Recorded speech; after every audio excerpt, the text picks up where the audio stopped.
Hello and welcome to today's webcast, Protecting Public Sector Websites and the Critical Systems Behind Them. I'm Deb Snyder, Senior Fellow with the Center for Digital Government, and I'm excited to serve as your host for today's webcast. Thanks for joining us. We're going to have a great session over the next hour. We have just a few housekeeping notes right there for you on the screen. We'll be emailing a recording of this presentation to all registrants within 48 hours. You can use that recording for your reference, or feel free to pass it along to your colleagues. I know they'll appreciate that. You can do that using the share widget right there in your console menu. All right, joining me today to discuss this topic are Dan Kent, Field CTO with the Americas for Cloudflare, and Steve Kamey, Cyber Specialist, U.S. Public Sector with Cloudflare. Welcome, gentlemen. We're glad to have you here today. Before we get started, we have just a brief poll question for you, our audience, just to better understand some of the challenges that you're facing on today's topic, so our speakers can ensure that they focus on approaches that are relevant and address your concerns and pain points. So the question is this: what are your top challenges in securing your agency's public-facing websites and back-end systems? So go ahead and select 2 to 3 that are topmost for you. Maybe it's managing vulnerabilities in legacy systems, or keeping up with the evolving cyber threats, or maybe it's limited funding and resources for cybersecurity, or ensuring compliance with all the security regulations that you're held accountable to, or balancing security with performance and accessibility for your website. Go ahead again and pick your top 2 to 3. I'm going to just give a little bit of background on the program itself. So your agency's website serves as more than just a landing page, doesn't it? It's where your constituents find information. It's where they come to apply for services. It's where they engage with government. It's your digital front door. But security can't stop at the front door, because behind every online form, every data portal, every public-facing interface, there's this complex infrastructure that needs just as much protection. Cyber threats that target government systems are becoming ever more sophisticated. And as we've seen in high-profile news breaches and vulnerabilities, a single catastrophic vulnerability, whether it's on the front end of the website or behind the scenes, can dramatically disrupt essential services, sometimes for periods on end. So today we're going to break down evolving risks to government web applications and what you can do to stay ahead. We'll talk about things like where the attackers are looking and the latest threat trends targeting both public websites and the back-end systems that they connect to. And then we'll get into some of the strategies that you can use to strengthen your defenses to protect both constituent-facing applications and also the unforeseen infrastructure behind them. And then last but not least, of course, we'll talk about a unified approach and why that matters, how a connectivity cloud model can help you secure, connect, and streamline IT services and environments without adding complexity. So Dan, we have an audience poll running. And that audience poll, the question, of course, is what is your top security challenge in securing your agency's public-facing websites and back-end systems? And we asked them to select 2 to 3, but I'd really like to hear from you while we wait for the audience to submit responses. From your perspective, what are you seeing when you're working with organizations as the topmost concerns and pain points that organizations are struggling with when they're grappling with securing public-facing sites and systems behind them? Yeah, I think especially in the public sector, what we see is a combination of things going on. And at the high level, it starts with legacy systems that are out there, and how do you deal with the legacy, and as well as you're modernizing and have the new systems. So that's number one, is deal with legacy systems. Obviously, the environment has gotten more complex with all the new technologies coming down. Certainly AI has led to some of that more complexity. The technology sprawl leads to that complexity, and therefore lack of simplicity. And then of course, what we're seeing is maintaining a staff, right? Just basically retaining talent. Another high-level concern that I'm seeing with most of my customers around cyber. And Steve, anything you'd add to that?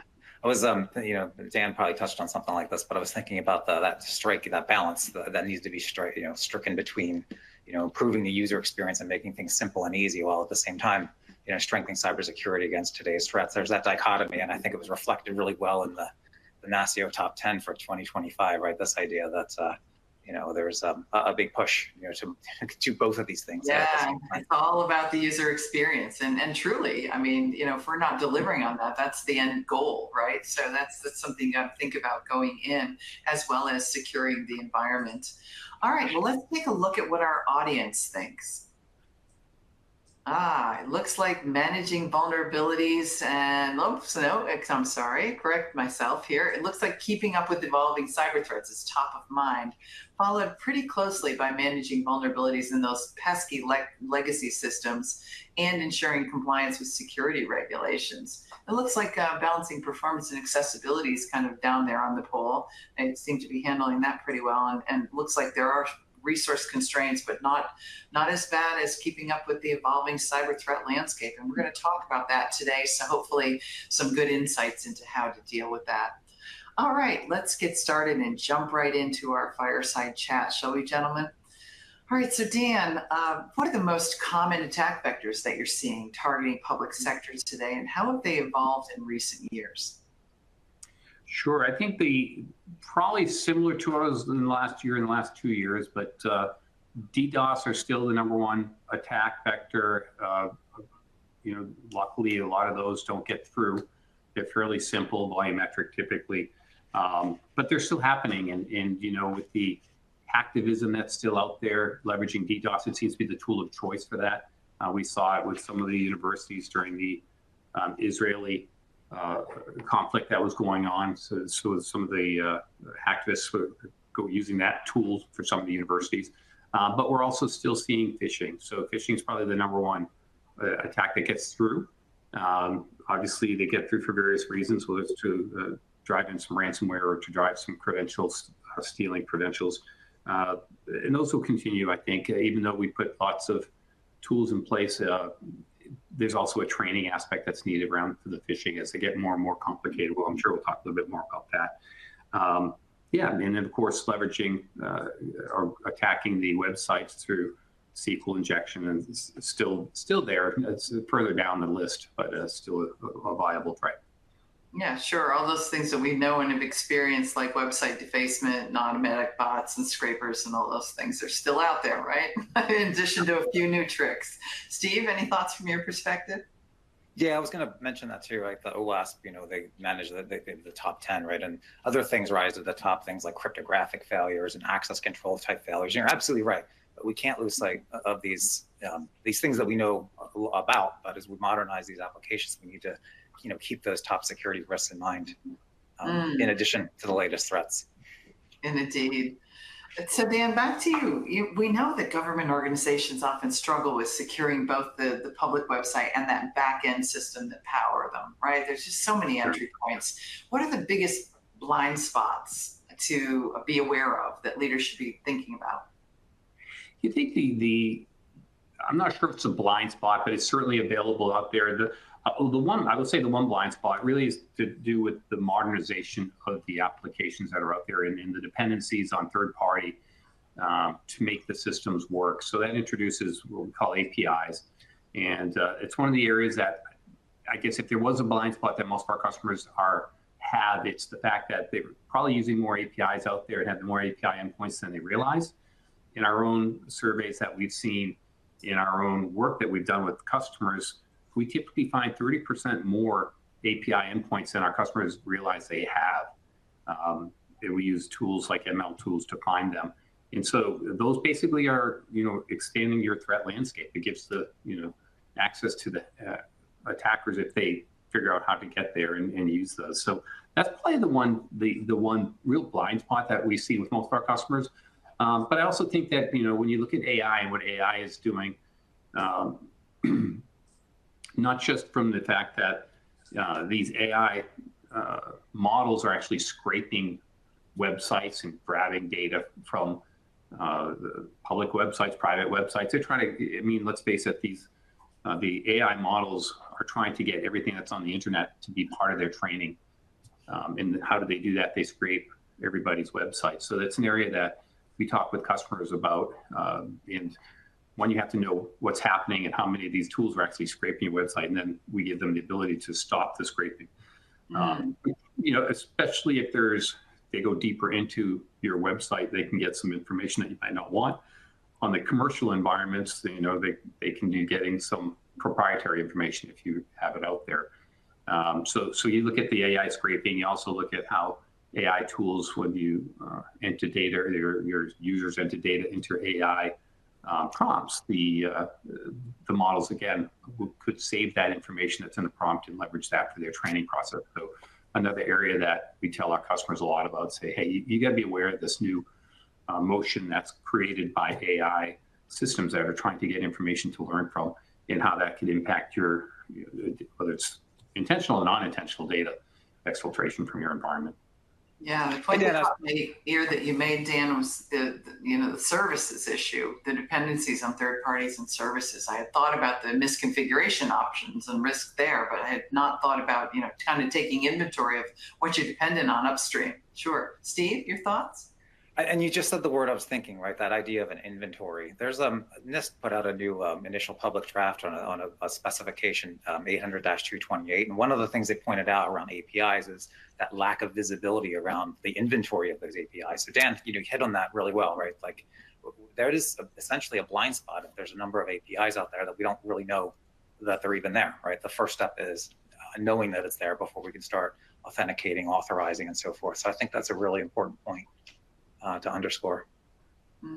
Absolutely, I agree. So given the focus on citizen-centric services and the user experience, as NASIA would have pointed out, right, it's top of mind for the CIOs across the nation.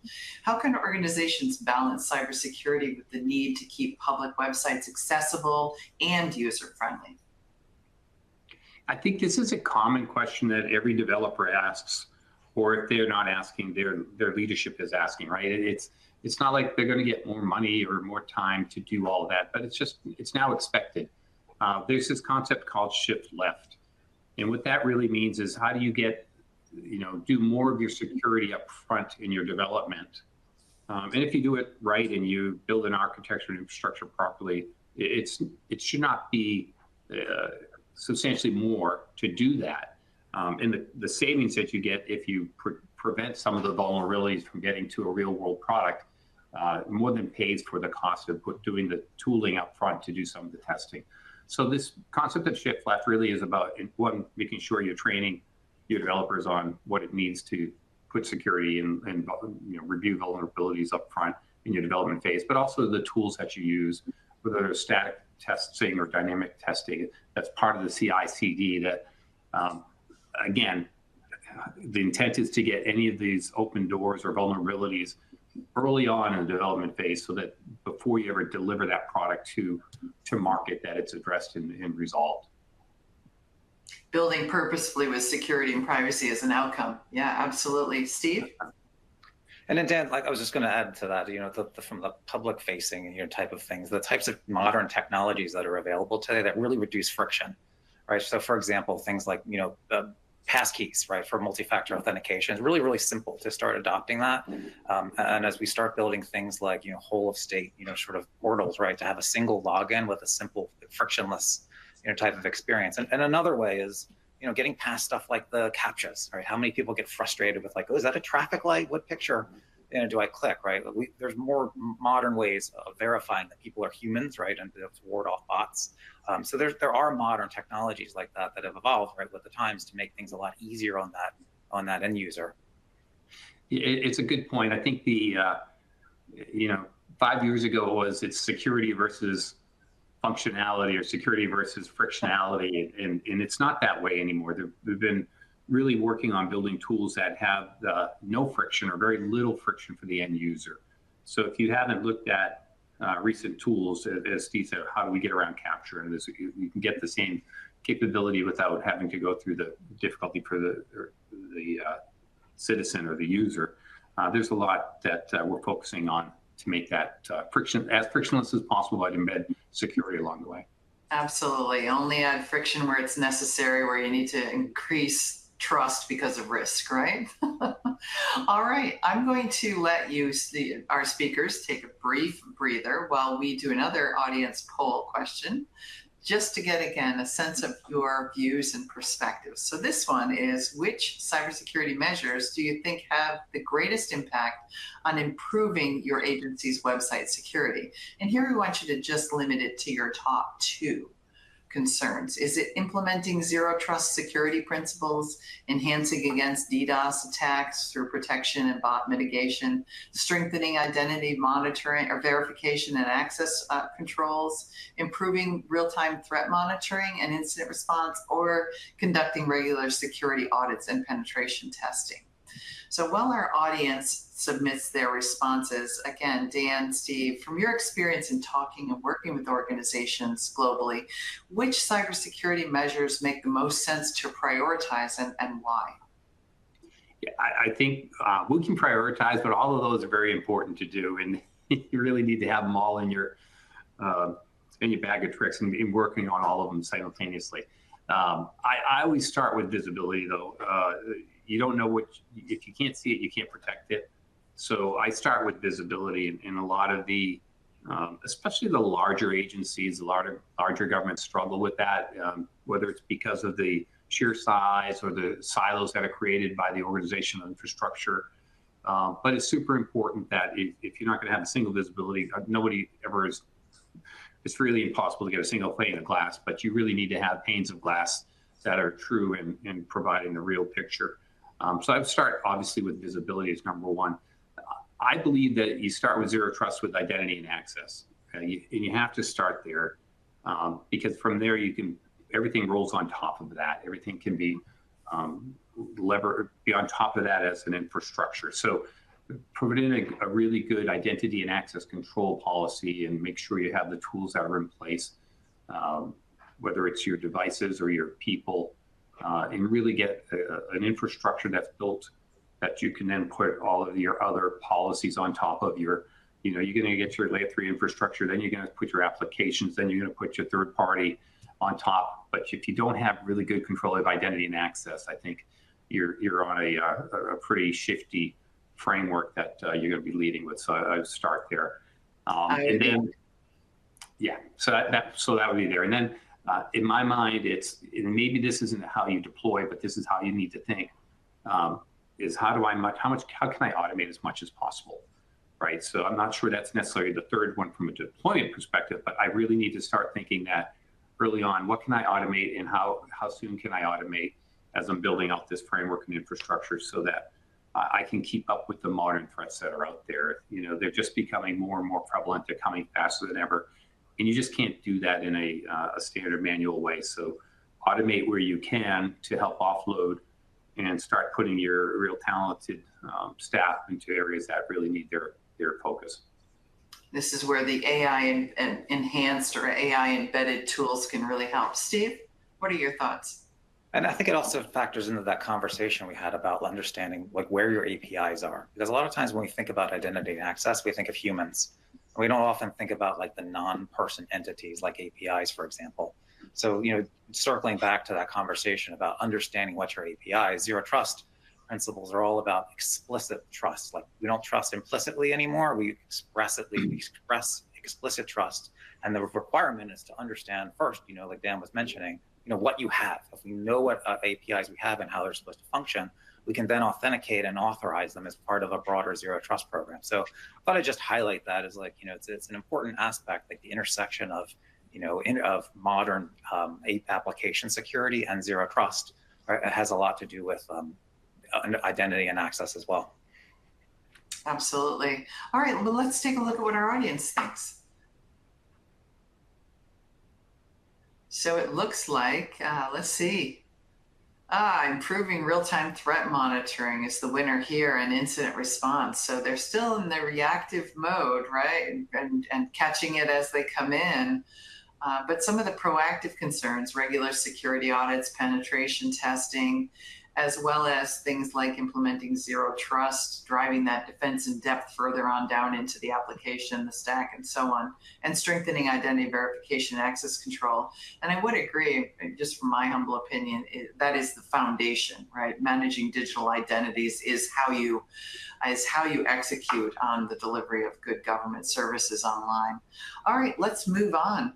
So Dan, what role do cloud native security solutions play in protecting websites and enterprise infrastructure? And what about multi-cloud? How is that different, if it is? Yeah, I think we all can agree that cloud is not going away. The internet is getting more and more relevant and important and critical. And the whole idea of 80-20, where 80% of the traffic stayed in an organization and 20% went outside, is upside down. It's more 20-80 now. And that's a good thing, right? So whether you're working with citizens, whether you're working with your ecosystem and your partners, or whether you're working with your own employees, you're going to be leveraging the internet. You're going to be leveraging SaaS applications that are sitting on cloud. And clearly, it's not just one cloud, right? There's whether it's multi-cloud is a natural thing. The question is, how many clouds will people be using? Is it 2? Is it 4? Is it 6? They're going to be using multiple clouds. And again, I'll say the larger the organization, the more likely they're going to have more cloud usage. It just makes sense to do that, whether it's for resiliency purposes or whether the applications that you're using are sitting on one cloud, and that's what it's built on. So that is the new environment. That's the environment that we're living in. So it just makes sense for the security solutions to also be in that environment. You have to get true visibility, and you have to get the traffic flows to actually do any type of secure treatments to them. And so it makes sense for them to be sitting in that environment. To also look at the multi-cloud environment, we want to have consistent common policies for that multi-cloud environment. Therefore, you then need to have a front end to that, those applications, whether they're sitting on Amazon or sitting in Microsoft or sitting in Oracle Cloud or Google. You want to have a common tools with a common policy across all of those multi-clouds. And really, that's one of the areas that Cloudflare excels at and we focus on, because it just makes sense from an operational perspective, right? It's getting more complicated, but you don't want to spend money and the people and the time trying to be as complicated as your infrastructure is. So you do that by having a common cloud native platform in front of these multi-cloud environments that we live in today and will continue to live in the future. Steve, any thoughts? Yeah, I was just thinking it really aligns with the zero trust principles again, right? This idea that like we need to put those security controls as close to the resources as possible, right? So as we adopt the cloud for all the reasons that we know, right? Flexibility, better service delivery, resilience and things like that. By adopting those cloud-based security controls, we can put those really close, right, to the resources, so there isn't anything to get behind, right? So I think that's a really important point, is that that idea of using zero trust to provide better digital services and to bring that risk down to an acceptable level for an agency is, kind of gets lost in the term zero trust, right? When you actually look at the specific tenets of it, you can kind of see how the, the actual controls like meet the mission, right? So that's why I was thinking like things like, putting a web application firewall as close as possible to the application, right? Just the different types of, technical controls that make a lot of sense to, to really bolster that digital resilience. And I would even add to that, it's not even necessarily close to the application, it's close to the threats or the users, right? So we believe in the concept of taking as much of the security as far to the edge as possible. So why even bring the threat to your server if I can protect it? The threat is coming from, let's say, France or Japan. Let's stop it right in France and Japan. Don't even let it ride over the internet to your location or your hosting environment. So we really take that, and you can only do that with a cloud-based security solution set. So we take our edge model and we try to put all those controls to as far out to the edge as possible. We have the intelligence, and we send the threat intelligence out to each of the edge devices, and we can protect right there and then. So that allows us to scale. That's how we can protect our customers against these massive DDoS attacks, because we're not letting them come across into a central location at all. We're protecting it right at the edge. Yeah, all those things you mentioned. I mean, the cloud providers have the ability to analyze attack patterns across multiple clients and apply those real-time updates, if you will, and threat intelligence, as well as the automatic scaling and the built-in defense mechanisms that you mentioned. So we're seeing this trend towards centralized government services portals. What are some of the benefits and challenges that you see in securing government data and services with an online portal? Well, clearly the benefits are, I'm a strong believer in commonality, and we are all citizens of some form of government, right? We want to have a common approach to our government. So anytime you can have, a common approach to whether it's the DMV or the school district or the government for paying my taxes, the better. So I think a common portal which minimizes the places I need to go or what I have to remember in my brain is all good. So I think having common portal makes it much easier for these customers to standardize. And once you can start standardizing, you make it easier for end user to be using the environments.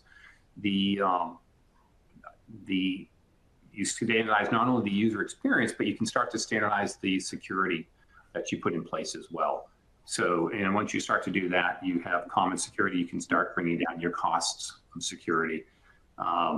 So I think from holistically, it's a very good thing. Now, I think the concerns or the challenges that happen here are each of these agencies are typically different, run by different organizations, and different organizations have different budgets, and they might even have different goals in mind in that year.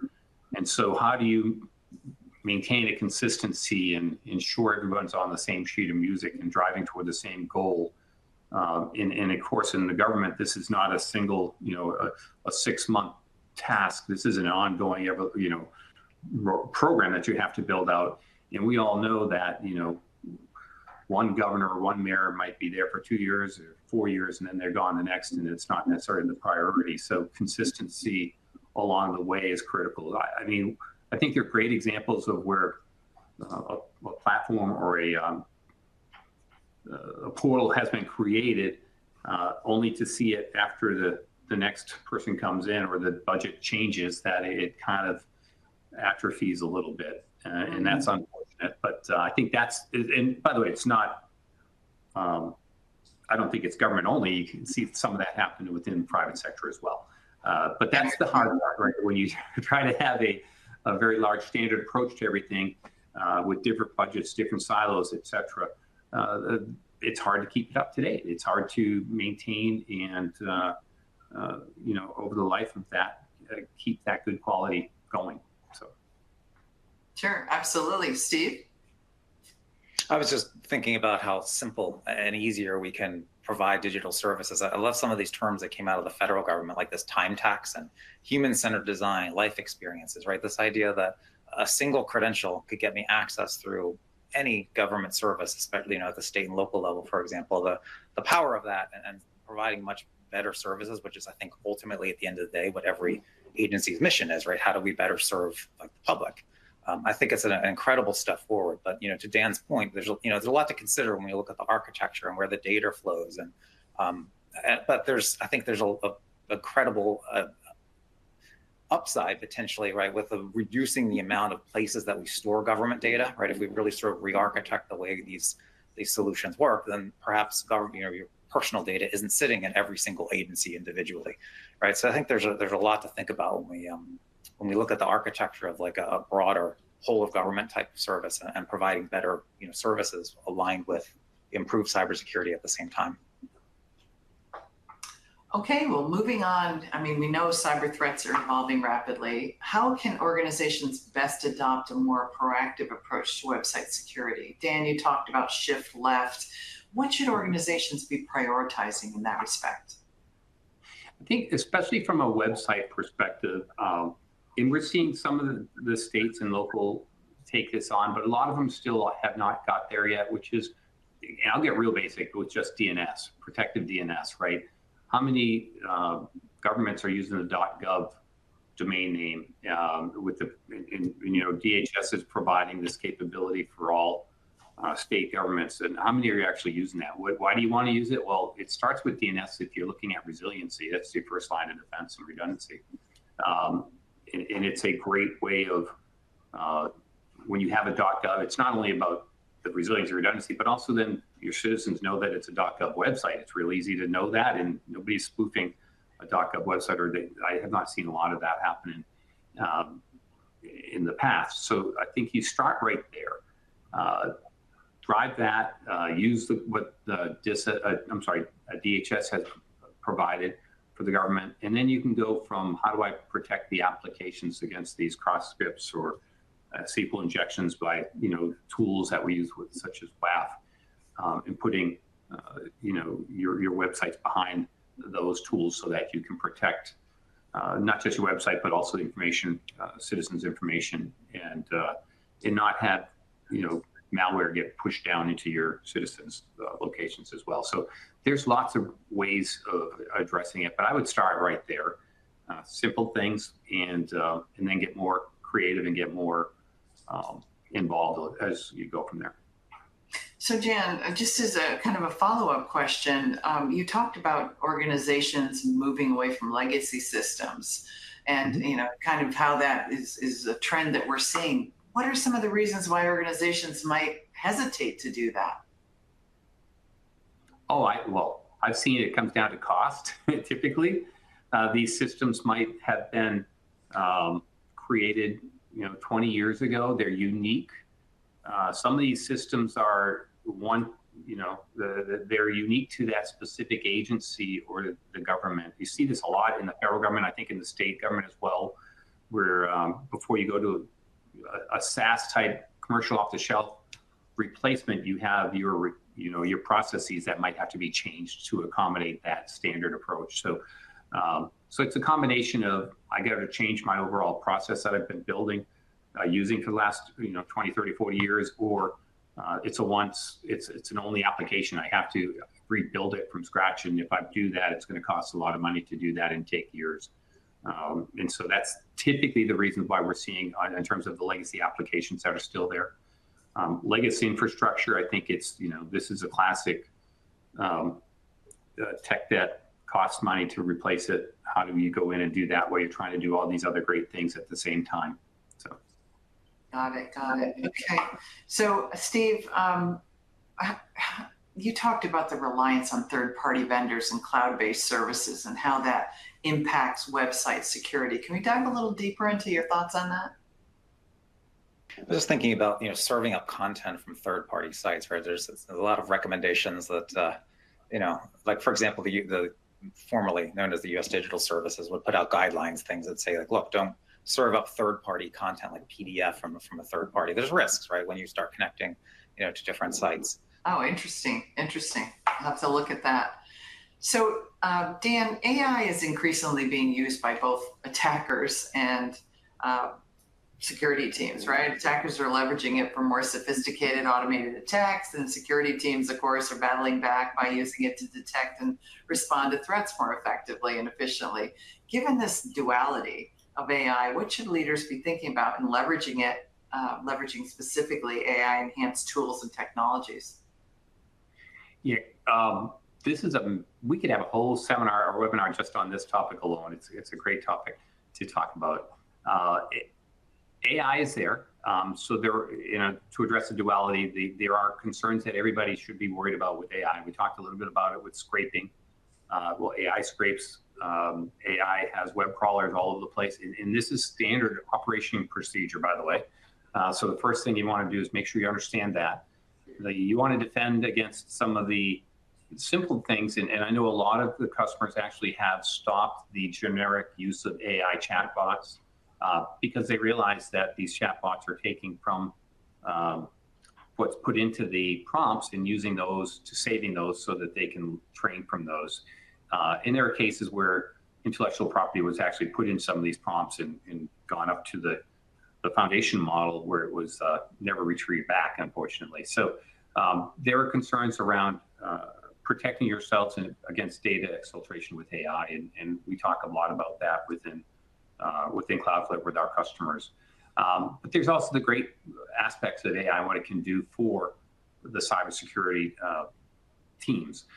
First and foremost, I mean, just the fact that you can use it to help you do your normal job in terms of, we've been using AI in I'll say the ML side of AI is, there's two components. There's the traditional AI, and then there's the generative AI. We've been using AI from an ML machine learning perspective for a long time, and we're going to continue to. I think it's really something that much more of a spotlight on it now because of the generative AI.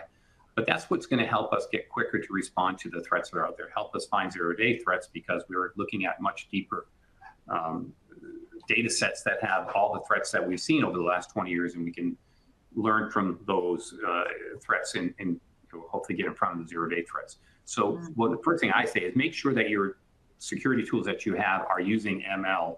Most of them are talking about how they're using ML now and will continue to for two reasons. One, you have to move faster if you're going to compete against these other threat actors that are going to be using AI to come against you. So that the way to move faster is to use AI. But in your day-to-day jobs around summarization, just incident response. If you're in incident response, you need help with using generative AI to help you do your job, summarizing the meetings and passing that information out. There's ways of doing that. Using AI to automate some of your processes that are going on. Now, there's a study by actually in IBM's Cost of Data Breach 2024. They basically shown that agencies or companies that use AI pretty holistically in their automation can cut 100 days off of their threat identification and mitigation. So that's pretty amazing. It's 1/3 the time to mitigate against threats just by leveraging AI. And AI is only going to get better, right? So the way we use AI is only going to get better. So this is from last year, saving 100 days off of that threat identification and mitigation is pretty impressive. So using AI tools to help you understand what's going on in your environment and be able to give you some visibility into it and then automate some of the actions that you need to do, whether it's setting up filters or shunting traffic over to a place where you can capture and read it, or whether it's helping you summarize and write reports, or whether it's responding to threats dynamically and automatically. It can do all of that. So my point would be just to get familiar with it, use it as much as you can, with guardrails, obviously. We start talking about AI agents and really doing a lot of autonomous things. I'm not talking about doing that yet. I'm just talking about automating some of the systems that you're doing manually now by leveraging AI to do that. Yeah, I mean, AI has distinct capabilities to reduce time to detect and accelerate response capabilities. It crunches all of that intelligence quickly and comes up with what's actionable and allows the human to act on it in a much more efficient way. Steve, any thoughts from you on the AI duality? Where are the opportunities there? Well, I love the fact that we've already covered the cybersecurity defense angle, right? But the other thing that I think I'm really passionate about is using AI to provide better services to the public, right? I love the fact that they're thinking about applying digital assistants to be able to make it easier to apply for benefits, understand what you're eligible for, right? There's so much work that can be done that can make things simpler on people to be able to find the right services and do what you need to do. I think, again, that's reflected in that NASCIO top 10, right? The fact that AI kind of rose to the top and sits in between both cybersecurity and digital services. The amazing power that we're going to see, right, transform. And I think now is the time, for the state and local governments around the country just to really start taking a look at, using AI to provide better services, right, in addition, right, to the cybersecurity threat detection response and so forth. Absolutely. All right. Well, I'd like to ask you both to take a moment before we go to audience Q&A and summarize any final thoughts and key takeaways that you want government leaders that are looking to build a more resilient, secure online presence to take away from today's conversation.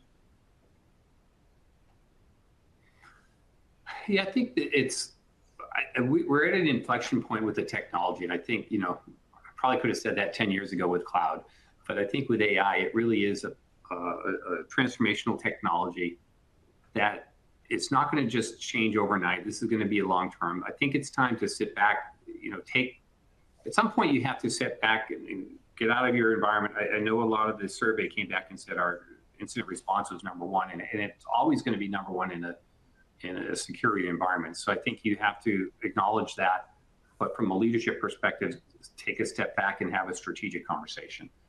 Because I do think that this is the time, if we're going to really address all the threats that are coming in with AI and the deep fakes that are coming along with it, this super phishing that's going to happen because of the capabilities that AI is giving to the threat actors out there. we really need to get our framework and our architecture down solid. And so I would almost say, okay, now's the time to look at the framework and say, okay, if I had to do it all over again, if I really wanted to make sure that I'm building everything on top of the framework that's going to, take me on for the next 15 years, I think now's the time to do that. So, and then when you start looking at that, you're looking at building an infrastructure, working on making sure you're super strong and you're great at basic hygiene, right? let's make those so built into the processes that I don't have to worry about it anymore. I know it's like a lot of the DDoS types that we talk about, there are so many DDoS attacks that are out there, but so very few get through. You know why? Because we've really built solid solutions around that. Well, you can do the same with software vulnerabilities. How do I do that? I have to have visibility. I have to have understanding of assets that I'm in place and where they are in terms of software, and have good patching and good, real basic hygiene. How do I get my hygiene as good as possible so that I can start now using these advanced capabilities and being prepared for these advanced threats that are coming at me? I know it's kind of, old school, but I think it's, at some point you need to do that. So I would look at the basic hygiene, then I would start looking at, it doesn't mean I have to automate everything today, but I want to target areas that I'm going to automate, and know that that's going to be my target. That way I can be prepared to get resources from that environment and put them over here, and build out an environment that is automated, has great hygiene, and I understand where things are happening, so that I can be as prepared as possible for when they do happen. Because I do think I don't want to say that we're in for a tsunami of attacks. I don't know if that's going to be the case, but I do know that AI is going to be comprehensive in terms of its deployment. And so it's going to have a lot more impact than, even just cloud. I mean, cloud had an impact, but once you start to see, you're going to see AI working with IoT, right? And all of a sudden your OT environment is going to be engineered and run by AI as well. Think about that. Right? Have you prepared for that environment yet? So I would almost start with the basics and make sure that I'm really strong with what I have from a basic perspective, and then go from there. All right, Steve. And then along those same lines with the things like frameworks and things like that. And when we think about public-facing services, the word zero trust doesn't tend to come to mind, because we're actually trying to rebuild trust with people and we're providing digital services. But it is worth, the marketing buzzword around zero trust, put that aside for a second. The idea behind zero trust is to really assume that there is no perimeter anymore, right? So this idea that place and network, right? The fact that we can trust based upon where somebody is, or the location, or a prior trust, or they've earned trust in the past. So I think what I'm trying to get at is really taking and adopting a zero trust mindset, right? And applying the principles of zero trust that are very well known now, right? NIST published the first zero trust architecture about 5 years ago, NIST 800-207. The Cybersecurity and Infrastructure Security Agency put out the zero trust maturity model, now at 2.0 version, with a really simple 5-pillar type of approach, right? Identity, data, devices, workload, underpinned by those integrating things that Dan was talking about, right? Automation, security, visibility, right? I think what I'm trying to say here is that what surprised me with the NASCIO top 10 list in the past couple of years is that zero trust has yet to ever reach that list. And I think it's interesting that that's not top of mind across every state CIO. This is a modern approach to cybersecurity. A modern approach to cybersecurity then leads in turn to better digital services, right? The idea about providing things that are secure, right, confidential, and maintaining integrity and availability. So I'm not going to go on a complete, zero trust rant, but I think there are some simple principles that come out of the zero trust maturity model that every organization should be thinking about when they're applying and working towards better digital services. Does that make sense, Deb? It absolutely does. I mean, zero trust impresses me again as a defense in depth 2.0, as a more of a philosophy, a strategy, if you will. But the CIOs are focused on the tactical, right, that underpin those. But if they were to align those principles that you spoke about, Steve, with their tactical initiatives, I think there would be a good marrying of effort there. So I get that explicit trust, right? And that's why we touched on things like understanding your API inventory when you're looking at your modern digital applications. If you don't know that, you can't apply a zero trust principle to it because you don't know where your APIs are. So when Dan was talking about the fundamentals, right, and being able to inventory those kinds of things, right, and then knowing where they're supposed to function, then you can authenticate and authorize them, right? Those are kind of the building blocks, at least how I see it, kind of working together. So it really does align with what Dan's saying in terms of getting some of the fundamentals right, while also applying a modern, like, zero trust architecture in a way that actually helps build trust with the American public. All right, Yeah. thanks, Steve. Dan, Yeah, if I can add, if I could add one more thing to that, because I talked about AI, but you can't really talk about AI without talking about data.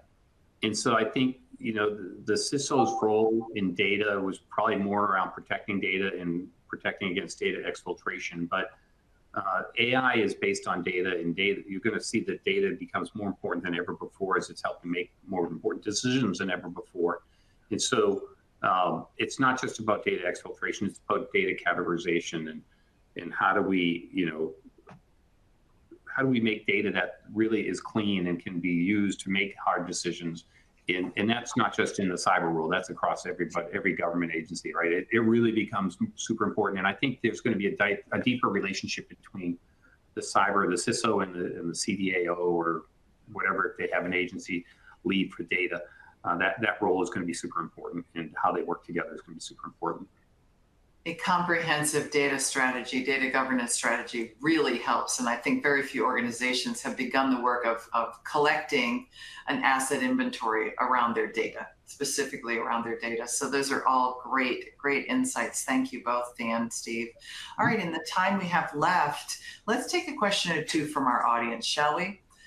All right, so the first one is, how can smaller agencies with limited cybersecurity budgets effectively protect our public websites and critical backend systems? What is your recommendation for agencies that lack funding and expertise, if you will, making cost-effective solutions essential? Yeah, I think it comes down to partnerships, right? And working with private industry and possibly working with your partners in the government. What I've seen is some agencies working together to have common solutions, common steps, and I think maybe that's if it's allowable or if it's easy to do in a state or in a federal environment. I think that's really important. If not, certainly you work with third-party commercial entities who are willing to do that. There are a lot of small and medium commercial entities that have similar issues as small and medium government agencies, and so there's companies that target that with solutions that are meant for that. So there are definitely offers and opportunities to work with industry. But I like the idea of, and I know within the federal government, I've worked with a group of teams that have come together, at least from a training perspective and understanding and building out strategies together, the micro agencies. I'm not sure they do the acquisitions together or not, but working together is a good thing. Steve, any thoughts on that? I was, thinking about how much those agencies are probably spending on some of these legacy security controls that have a way of getting in there and just staying there, right? And then Dan talked about like the complexity of trying to keep these things working and up to date and patched and things like that.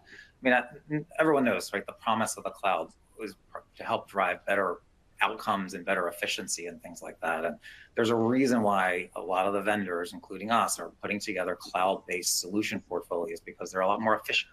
They're a lot more effective. Dan talked about like building threat intelligence into the power of a global network, right? Dan said, look, don't even let this stuff reach the security control, for example. This is some of the transformative types of technologies that are available today, even to small agencies with tight budgets, right? They can adopt powerful enterprise-grade capabilities at a fraction of the cost, probably of what they're paying now, just to keep the lights running on their current right security technologies. So, I mean, I would encourage every agency that thinks they're the tight budget, right, to talk to a modern cloud provider like Cloudflare, for example, right? There's a reason why we put these controls and do them in a way that's incredibly efficient, right, and leverage the power of a global network, right, to really bring that enterprise grade to the smallest agencies. Okay, well, here's the next question. This one's an interesting one. So we know software companies often, push new platforms for various reasons, and sometimes security is touted as the reason to push to the newest product or the newest approach, if you will. If a legacy system's still working and is still secure, why should one consider, what are some of the reasons to consider for replacing it with a more modern solution, like perhaps a cloud-hosted centralized services portal, for instance? Yeah, I like to think of this. I'm not sure this is a trick question or not, but it's an interesting question. The only legacy system that, if it's still working and you're not concerned about the security aspect of it, is one that's not connected to the internet. And then if it is connected to the internet and you're not concerned because it's using very unique or different, or it's a one of a kind, then you have to worry about the cost to operate it. And I think that's really what we're talking about. That we are in a capitalist society, and again, having spent about 20 years in the federal government, I've seen some of these applications that were written specifically for, let's say, the Navy, and it was on a ship, and it was not connected to the internet. And you know what? The company that wrote that basically said, "I'm not in that business anymore.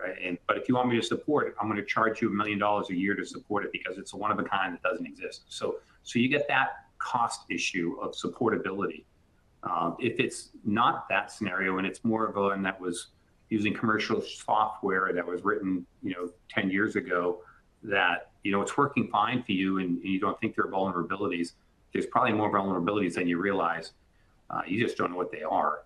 And so I think most of the time that a vendor stops supporting, and again, could they stop supporting it because they don't like the customer? I don't think that's the answer. I think it's because they have a cost that's associated with supporting that product and making sure that they maintain the vulnerability scans and updating the software and maintaining it and making sure all the customers that have it grow it.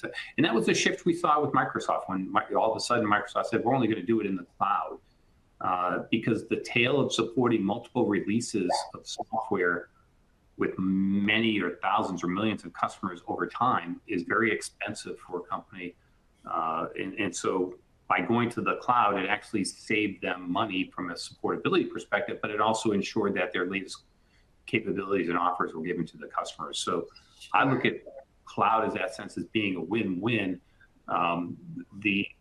Sure, you can maintain a legacy system, but there's going to be a cost associated with it, and I just don't believe that it's going to be secure for that long, because some of these are running on old Windows systems, some might be running on old Linux systems, that might be a totally closed system, but there's cost associated and typically vulnerabilities associated with the legacy system. So I understand what you're saying, and it really costs, unfortunately, to migrate, and it's not only the direct cost of new software, but the retraining of people and oftentimes changing processes. But that's unfortunately just where we are. Yeah, well, I mean, security is definitely a driver right there, but efficiency, supportability, ease of maintenance, usability, complexity, interoperability, all those come into play when you're doing your cost benefit analysis as well.